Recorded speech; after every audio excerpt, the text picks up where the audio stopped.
do you mean? The exclamation point on the one. So weird. Okay, I will look into it. This is good. Fatima, I'm going to turn this up. If anyone's on Zoom, they'll be able to.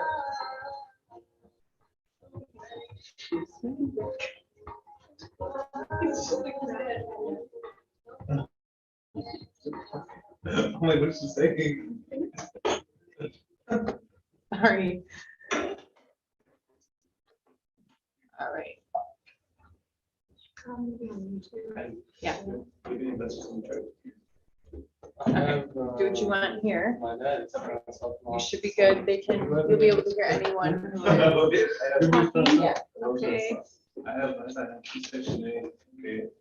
I have a few that are month to month, and then I have a few on flips. Good. Yeah, Send it, the flips are, hopefully the internet. One person will be one of them, but, Okay. the month of occupancy, so if you those ones are on the property. Okay. We will do that. send me the flips, yeah, not the section A's, but that's correct.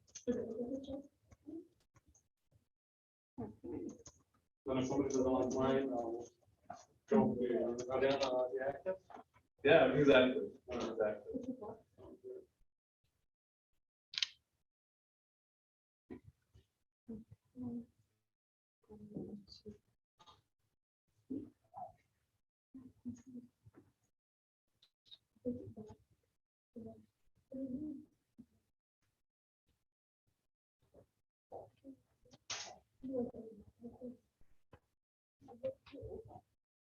Okay.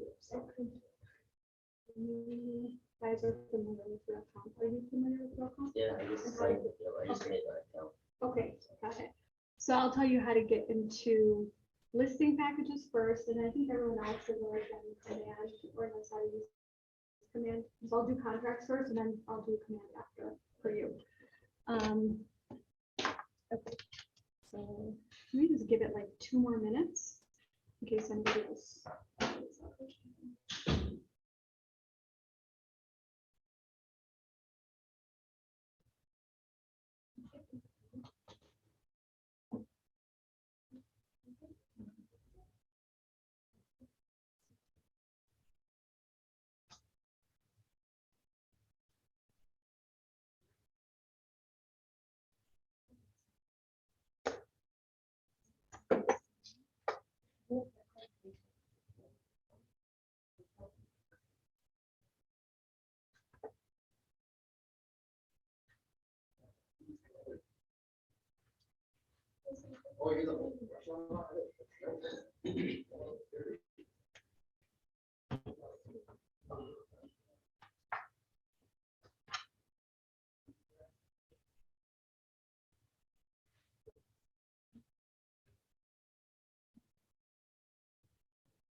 Okay. Okay, never know which way to go, by the way, guys, so if I'm not facing you, sorry.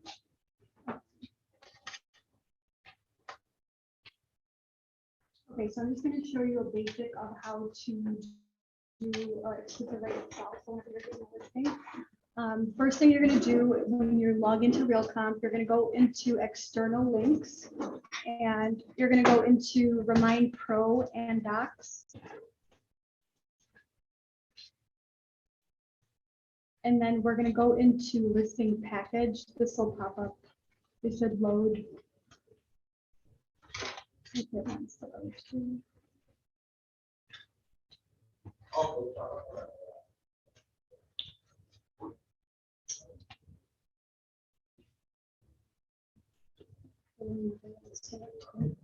Okay.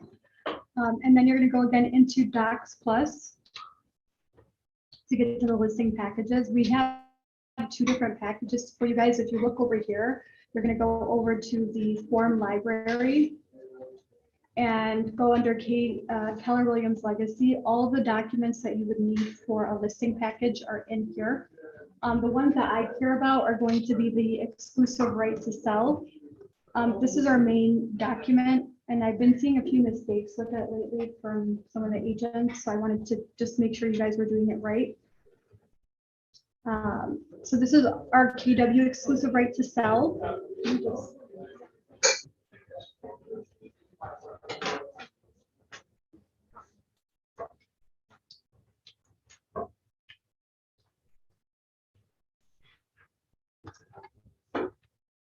Okay, so this is our basic form for exclusive right to sell. This is the one that still has our compliance fee in it. Some people are using the GMAR forms, others are still using this one. What this is this is basically your agreement with the seller. So what you want to do is make sure that you have a contract date. This is one of the most important things. Sometimes people forget to put an end date. So you want to make sure that you have an end date here so that you know when the contract expires.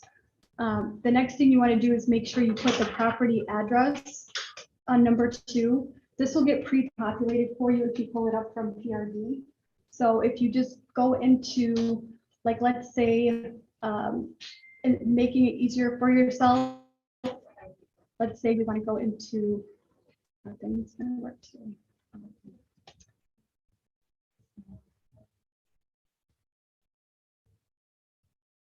I'm just going to go into one of our listings, right? So this is everything listed in our office right now. So if let's say I'm going to pick IN's listing. So if you just go through PRD and start a transaction, this is going to also take you to Remind, and it's going to pre-populate everything in Remind for you. When it comes to the description, it'll put the legal description in here. You want to make sure you have the year built. If the year built is past 1978, you don't need a lead-based paint. A lot of people are filling out the blank forms that just say house built after 1978. You don't actually need that if it's built after 1978. So just make sure you have the correct date, and you can just check off this first box. Seller represents and warrants that the listing is built in 1978 or later. Sales price, this is where you're going to put the sales price that the seller is agreeing to. This is where you want to check off if they're accepting cash, conventional, FHA, VA, and you want to verify with them in advance if they're willing to take FHA and VA terms, because they might not want to. So don't just assume that they're going to check off everything. You want to make sure that they're willing to take. Yeah, go ahead. Quick question. No. So, just because I came a little, like, sort of new starter, so I'm in the library. Yeah. Do I do Realcom or Keller Williams Legacy? So I'm like to go. with- yeah, so you could use either form is fine, because actually any board form exclusive right to sell you can use, but I would stick to either the GMAR form or stick to the KW form. Now, the reason a lot of the agents stopped using this form was just because they wanted to put their own compliance fee. And so our new form doesn't have an automatic $395. You can put in what compliance fee you want. So there are 2 different forms that you can use. Let me just show you the other one. Hold on. So we've got form library. So a lot of them are going into, actually might be under package.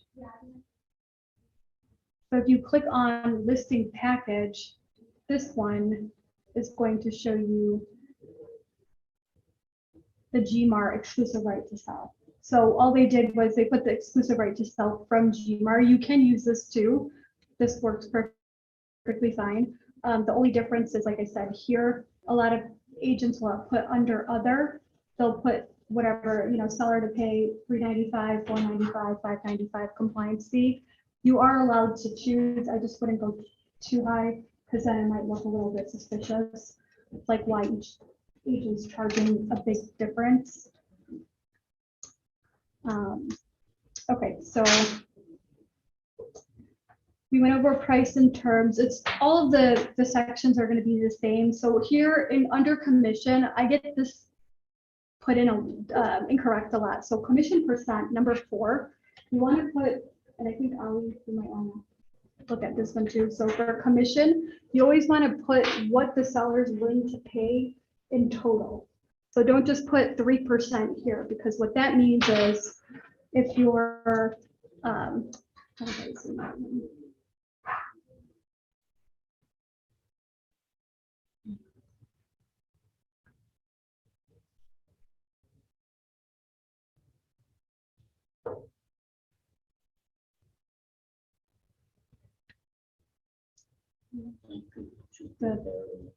Where?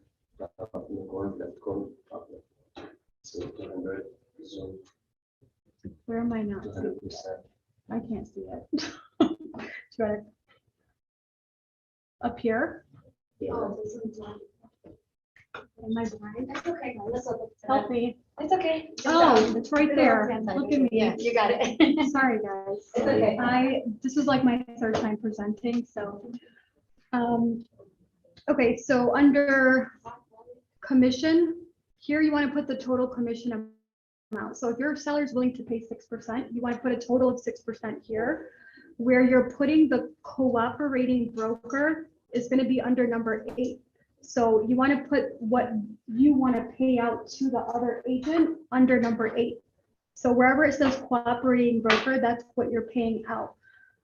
If you put 3% here and then you put 3% in cooperating broker and the seller pays attention, they can say I'm paying a total of 3% and you get 0 commission.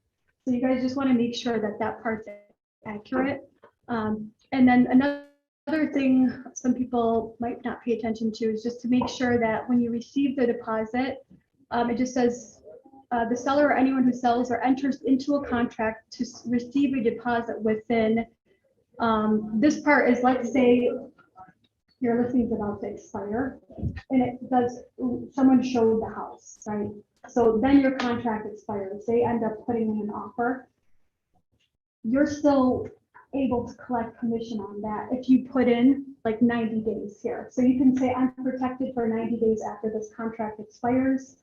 If you showed that property to your buyer while I had it under contract and it's within those 90 days after it expired, I can still collect commission on it.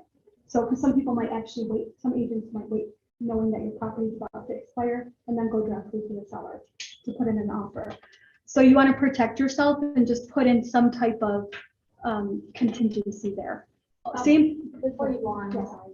is 90 days the normal or what? people That's what I usually put? typically will put 90 days. I'm not gonna tie someone into like 6 months after, because chances are if someone showed it, it might get shown again within the 3 months, but 6 months is a bit too long. Okay. Same thing with this. So like I see a lot of mutual releases. We had one, I actually had one for a customer and they just said the buyer and the lender are not getting along. I'm like, okay, that's not a valid reason for you not to go through with the sale. So let's say that's wasting your time as an agent and your seller's time, right? So when you do a mutual release, you have the option here to say that the real estate agent gets 50% of the deposit. As long as the seller side, it means that the full EMD is not going to go back to the seller. It's going to go partly to the seller and partly to the agent because they're spending their time and effort. And that seller might not relist with you because of that deal falling apart. So you have the right to collect an EMD or a portion of it. So you can put 50% here. Or you can put 100% and it means that the seller gets the full EMD back if the deal falls apart. Anybody have any questions about that? Husband? What's a valid refusal? So a valid refusal is like right after inspection. So if the inspection, they're not satisfied with inspection, they can get their deposit back. If their financing falls through, like they just can't get approved for the loan anymore, that's a valid reason the buyer gets their deposit. If they just decide to back out for no reason, then no, they don't. The seller has the right to collect that EMD. That's the purpose of having it, is just to basically say like, you're a serious buyer, you're not wasting my time. Then we've got, let's see. Okay, so we said cooperating broker, this is what you're paying out to the MLS program. Now, you as an agent have the right to choose how much you're paying out. I've seen some where it's like, we don't want anybody really to do under 5% unless there's some circumstance that, you know, you just need to make the deal go through, so you guys took a cut in commission, but try not to go under 5% because that gives us like a good base for everybody in our office. You don't want to be known as like the discount agent, you know? And that's where, and you can also put a flat fee. So another thing, be careful about your Detroit properties. Anything under 100,000, you might want to charge a flat fee. So I had a file where the commission, after doing a FOIA, which takes about 2 months, the commission was $300. Okay, and that was before split. So make sure to charge a flat fee so it's worth your time when it comes to those properties under like 100,000. I mean, anything maybe under 80, I would say, because at 80, you're still getting a good amount. And then title, this is where you can put your title company. We do have an in-house lender, it's C1 Title. I work with them closely now, so everything's going a little bit smoother when it comes to getting some title work prepared. You guys can select to pre-order title too. Again, with Detroit properties, I'm actually starting to just do pre-order of title. So they can start it even though you don't have a purchase agreement, just to make sure that there's no liens or anything on the property. And then here, number 11, it's just showing, it's saying that you're allowed, the seller is allowing for you to take photos, put a lockbox, put a sign in front of the house.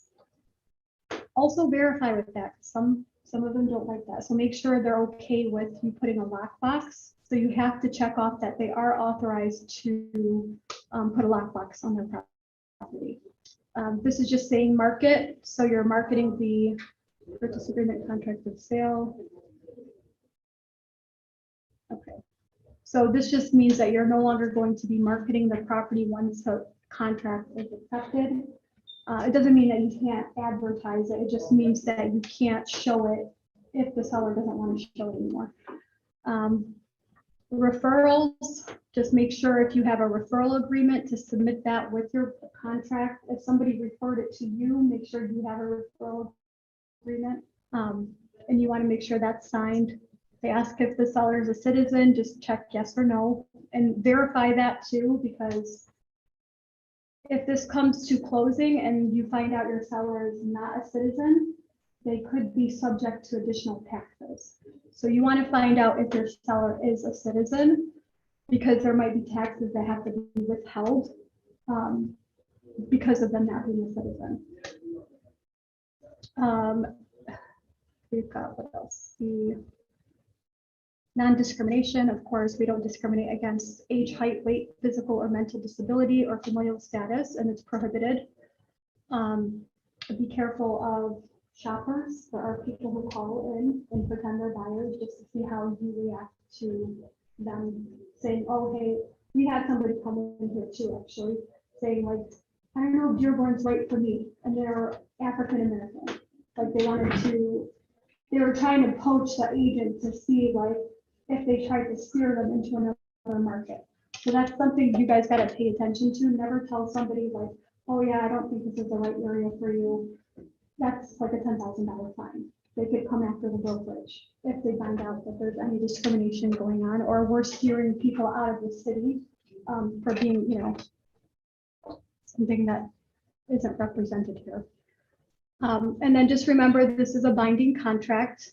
You do have the right to keep them in contract until the end.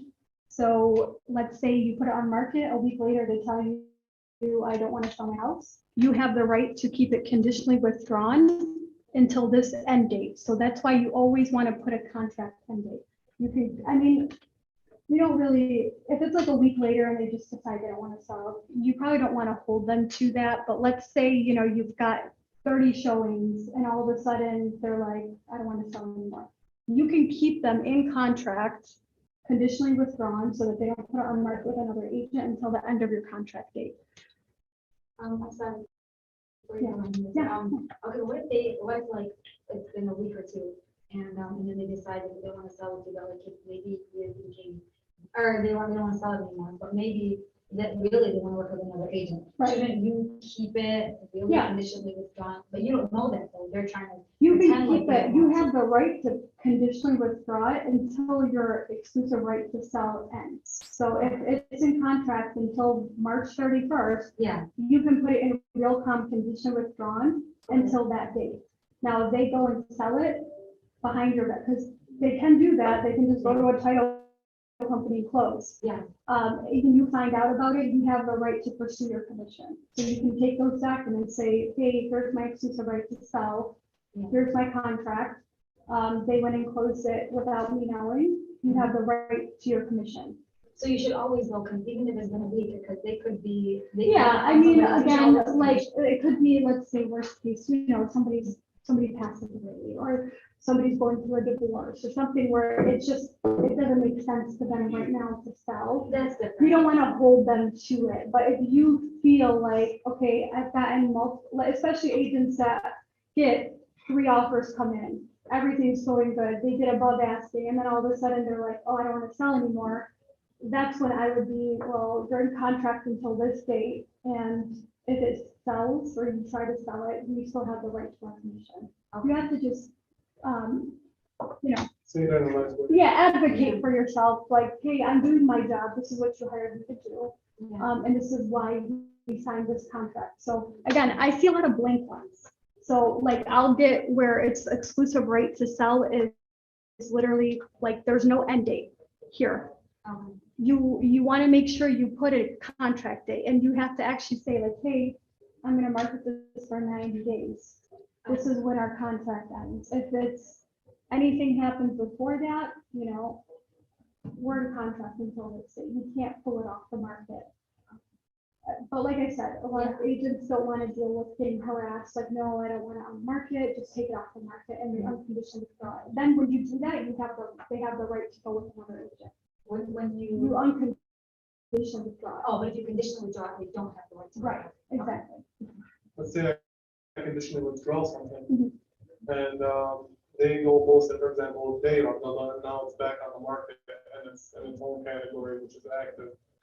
Conditionally withdrawn. Conditionally, is another agent able to put it? So no, another broker can't put it on market when it's conditionally withdrawn. They have to get an unconditional withdrawal before MLS won't allow it. Oh, So that's the thing. That's why you can select, like, you guys don't have the option to put conditionally withdrawn like the admin does.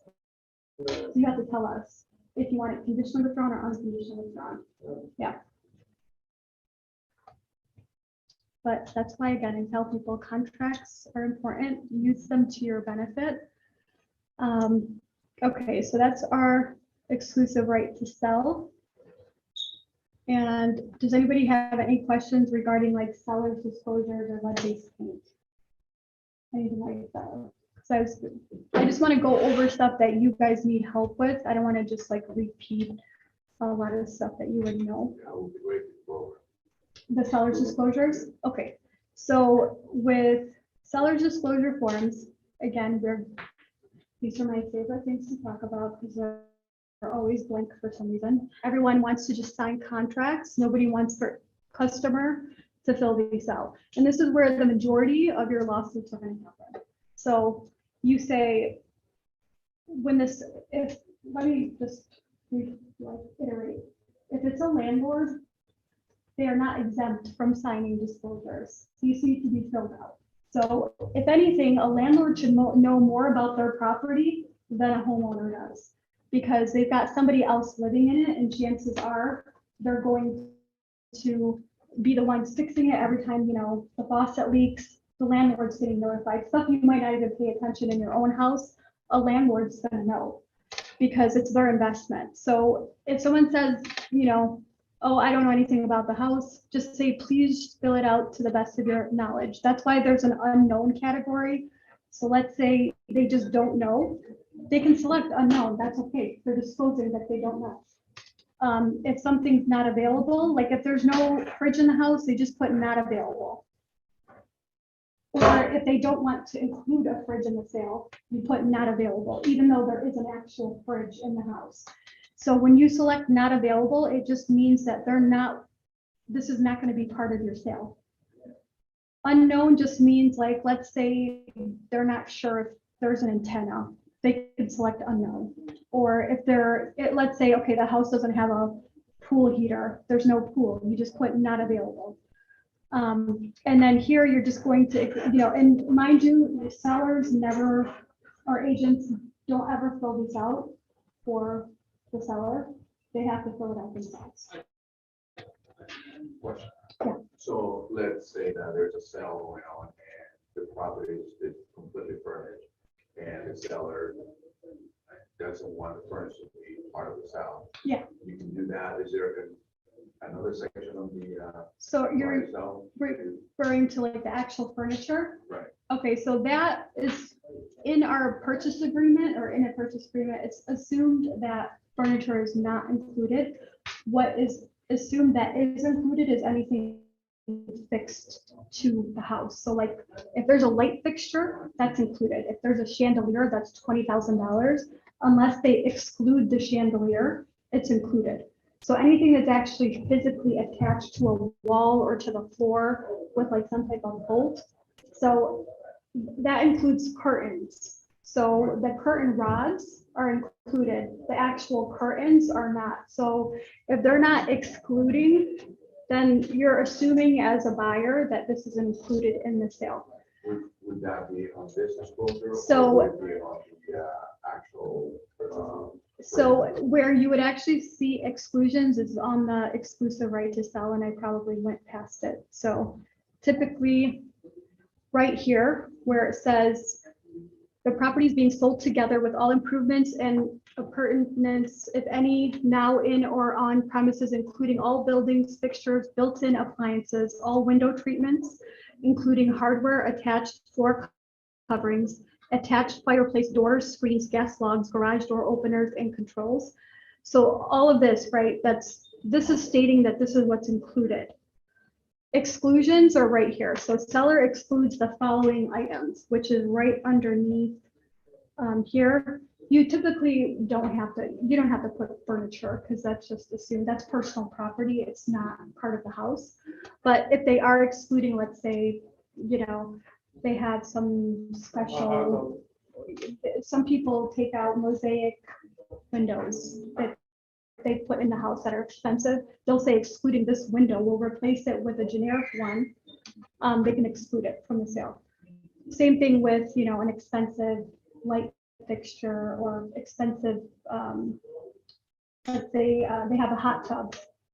You can say excluding hot tub, they're taking the hot tub with them. So that's where you would put your exclusions. And then at the end, title company will also draw up a bill of sale, and the bill of sale will include everything that's included. So like based on your exclusive right to sell or based on your purchase agreement. So if it says in the purchase, and sometimes agents will put those in, they might say they want to include the dining room table. That'll get put on a bill of sale, and they might come to an agreement to include it, or like a pool table. I see that sometimes, something that the homeowner might not be able to take out. It was built while I was in the property, so they just include it in the sale. Okay, so then you've got the, so yeah, with the seller's disclosures, again, unless it's an estate, it is not exempt. So unless somebody is selling it on behalf of somebody who passed away, there's no exemptions, other than if we go back into bank foreclosure. If we go into a foreclosure market, banks are exempt. Landlords are not exempt. So just remember that. Agency relationship, this is also what you need to have signed, part of the listing package. So this is just stating that you have an exclusive relationship with the seller to sell their property. You want to check off you're the seller's agent. If you're representing both, you can select dual agent. So you always want to make sure that you have an agency disclosure signed, and you want to check off the first box.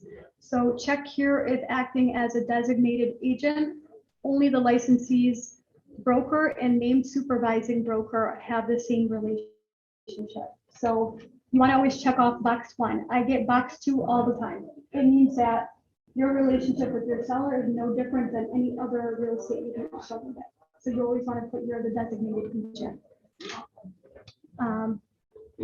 That's agency disclosure. And then lead-based paint, same thing. This is just stating that there's no lead-based paint in the house.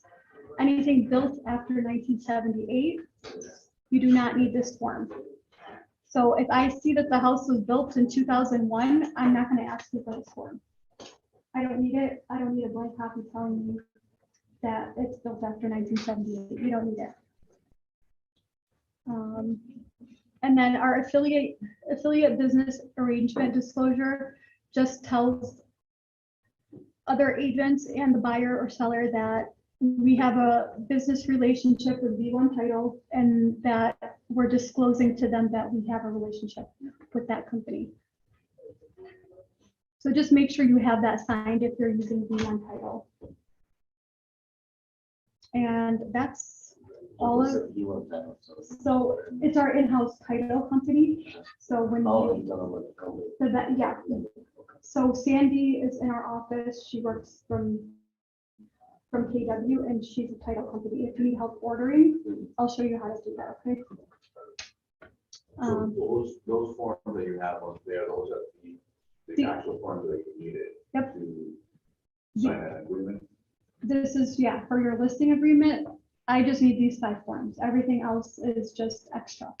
But this is what's required by the state of Michigan that we have. Isn't it, there's other listing contract, like a exclusive agency listing, that's, Exclusive, that the seller has the right to commit, not to pay commission if you find the buyer, something like that. so you can put that in your exclusive right to sell. I don't recommend doing that if you're representing the seller, because regardless of whether they find the buyer or not, you're still going to be handling the transaction from start to finish. So realistically, like I tell everybody now, Michelle, I was going to say, believe me, these deals do not go smooth. So every penny you make is worth it, believe me, because most of them are nightmares. I'm not gonna lie. I mean, don't get me wrong, the commissions are great, but they're not easy sales. So if they tell you, oh, I've got this buyer, great, I still have to get them pre-approved. I still have to order title for them. I still have to, there's so many things that go into that. Okay, so that is all for listings. Do you guys have any questions regarding anything? Forms, any other forms that you need help with? Okay. What is it? Offer. So I did purchase agreements. I'm not going to go through that now because that takes like another hour. But I can go over with you individually if you want. That's one more form, escalation. Escalation clause, my favorite. So that's on the purchase agreement side typically, or if you're accepting it as a listing agent. We'll go over. So the good thing is in our purchase package, we actually have one filled out for you to make it easy. So you would go into package library. And if you go to Keller Williams Legacy, go to buyers package. Actually, sorry, I lied. It is in our form library. So escalation clause and appraisal guarantee. You can use this form so that you don't have to fill out or type it up yourself. So what this form means, you want to put the address here. So there's 2 clauses, appraisal guarantee and escalation clause. You don't have to use both. You can use one or the other, or you can use both. Escalation means it's okay. Escalation clause automatically escalates the purchase price during negotiation. It may or may not be used in conjunction with the appraisal guarantee. So this is saying this is what the buyer's offering. And let's say I offer 185, but I'm willing to go up to an additional $15,000 to get this deal without you notifying me. So you get a second offer or third offer that's 5,000 or 10,000 above. I'm willing to go up to that 15,000 without being even like told. So that's what they're saying, but not to exceed a certain amount, so. Now appraisal guarantee is different. What an Question appraisal, on escalation, I'm yeah, sorry to cut you that's off. okay. So some of my buyers tell me, like, for example, I had this offer I went up yesterday. Yeah. But just say, for example, there's 300 and their max was 350. Yeah. But they wanted to show, they were asking me, how are the increments going, the bidding? Is it like 1,000 by 1,000, or it just depends on what their offers are put in? So that's why I don't really like escalation clauses, because you don't know, and neither Well- does your buyer. What he told me is, can you ask the agent for proof of the Right. previous highest bidder? So what they can do is you can say like stipulate, I need to see the next offer, basically. How will they disclose some of the private information to you? Is that Again, that's why I don't really like these, because of the fact that I feel like it's a fine line between like what's legal and what's not, because it's basically saying, I'm trusting the seller's agent to tell me that there's an offer at one, let's say it's 300, right? Yeah. The selling agent says, well, I've got an offer at 320. It could have been verbal. And so your buyer goes up to 321. And they could have never gotten the other offer, but now you've got a contract stating, you know? well? So with these escalation clauses, and because of the market right now, people are using them all the time. It is illegal because technically it's just you saying, yeah, you're creating more interest in your pool. You could have 30 showings and 5 agents saying, I'm writing offers. So you're gonna tell this person, I've got 320, 325, 330, but you might only get 3 agents might drop out and change their mind. But so you can ask for the next offer. You can say like, I'd What like, I put in the purchase agreement, with proof of the previous highest bid, you yeah, know what I mean? yeah, you can do that. And you can, if you want to do like $1,000 increments, you can write that in. Yeah. Just so that it's not in like, you know, $5,000, $10,000 increments. Same thing with the appraisal guarantee. So what that means is your buyer is guaranteeing above the appraisal amount a certain amount of money. So they're offering let's say they offer 360. Appraisal comes back at 320. You're telling us that I'm willing to pay $20,000 over the appraised value, not to exceed final purchase price. That part's important because it means that appraisal could come back at 380. And all of a sudden, the seller can say, well, you guys said you'd guarantee that appraisal, so we want you to give us 380 instead. So this is why you want to say not to exceed. It's written already in this appraisal guarantee, not to exceed final purchase agreement. So it's just going to go up to your actual purchase price. But if it comes back, you offer 340, appraisal comes back at 320, and your buyer guaranteed 20,000, it means they have to come to closing with an extra 20,000. Say the guarantee 10, What is it? the guarantee 10, they never got it. So let's say your appraisal comes back at 320. They offered 340. I'm sorry, let's say the appraisal comes back at 330 and you offered 340, but you only now I'm just confusing it. No, let's say you So- offered, 320, 320, the You're- appraisal comes back at 300. 340, but you only put 10,000 over appraised. so right now you're at you're only out, so your buyer's only liable for the extra 10,000, but the seller at that point can still back out. So even though you have an appraisal guarantee, the seller says, well, your purchase price is 340. I don't want less than 340. I'm going to put it back on market. They have the right to back out at that point.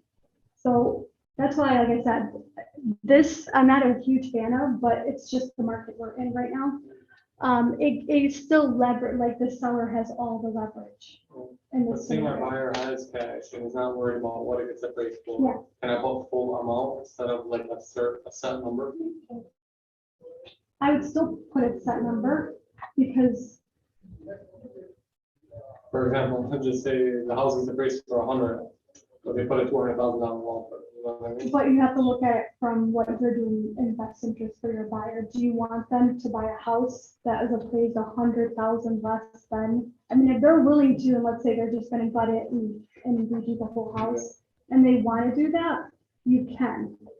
But I don't know what banks are gonna approve that either. They're gonna be like, this is way, way overpriced. We don't know if we want to guarantee that.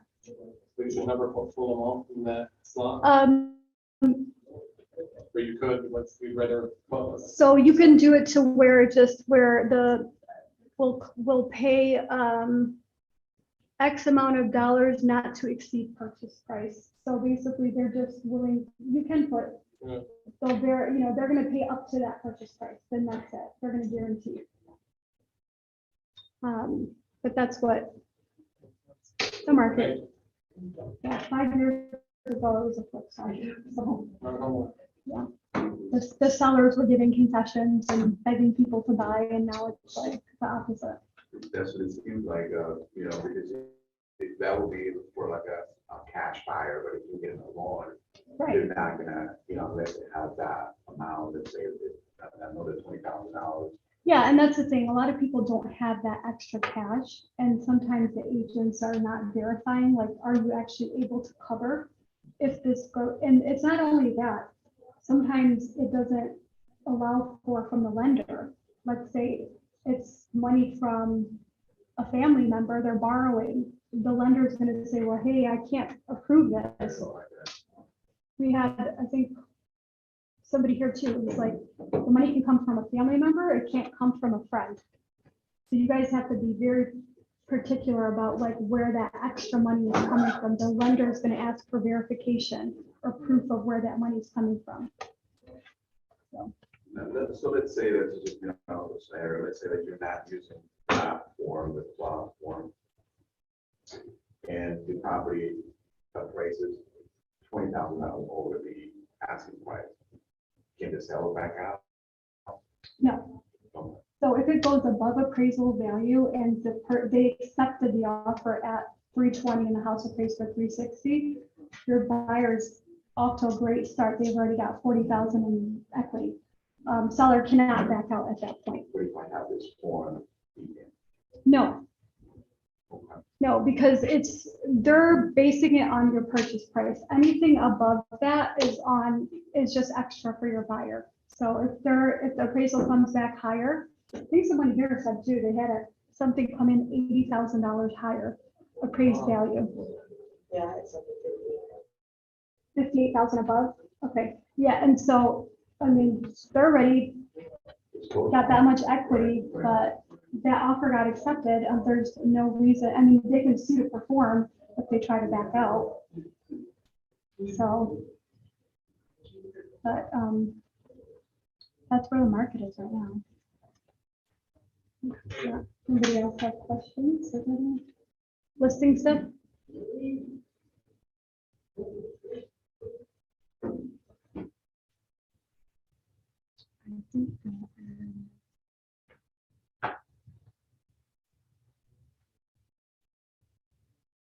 Okay, and does anybody use these forms, the estimated net proceeds, to tell your sellers how much they're actually gonna pay in closing costs? Without them panicking, okay. So, I mean, it's another form that you can use. It helps you look like you really know what you're talking about. So what it does is it basically like, and it's not gonna show right now. It's a net sheet. It basically breaks down closing costs, what if you know their payoff amount, you ask them what their payoff amount is, prorated taxes, and so it's gonna, and then it shows your commission, so they see it, they actually can see what they're paying you, and then what they're netting. So is this what they want to walk away with after listing their property? If it shows up, I'll let you guys. Would it show This is for sellers, right? Yeah, this is for sellers. would it show all the fees, from the title company? So you're gonna estimate those, and it gives you like a rough estimate. Like our fees can be anywhere between, like title fees are typically like anywhere between $350 and $750 depending. I mean, if it's a huge loan, it's gonna be a little bit higher. Is there a charge, you'd say, depending on the loan? So it's on our affiliated business agreement. It has that like variation. It says $350 to $550 typically. is what they're charging. So you can always estimate at the high end, I would say 550, put that on the net sheet so that they, sorry, this is just not loading right now.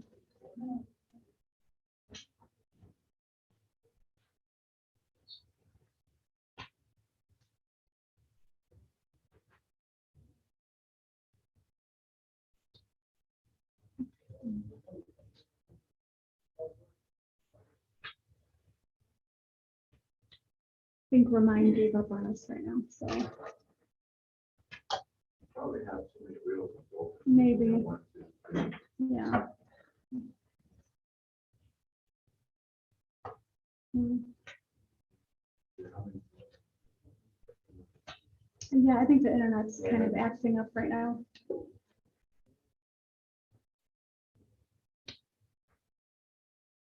Yeah, I think our internet just went down.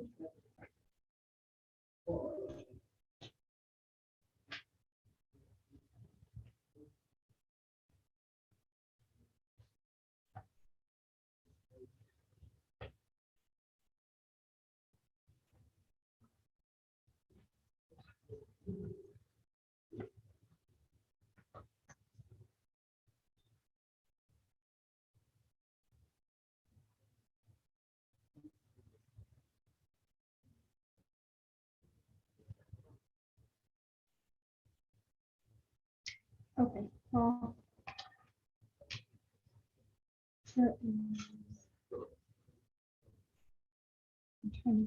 Okay, so sellers, let's see if this works. Sellers estimated. Okay, so you can use this too. But these are basically some of the, what you're gonna do is just put in their sales price, like an estimated sales price, what their mortgage payoff is. Any special assessments if they've got, let's say a new sewer main is installed on their street and there's a special assessment. If you're gonna put that in here, then you're gonna put the prorated tax amount. And you can do home warranty. If they're offering a home warranty, your commission, the selling broker's commission, and it's gonna give you an estimated proceed amount. So this is gonna tell them what they're potentially going to make after all their costs. That way they at least have an idea. And you're always gonna tell them this is an estimate. Prorations could change, commission could change. It just depending on what the final numbers are, but this gives them an idea of what they're gonna net.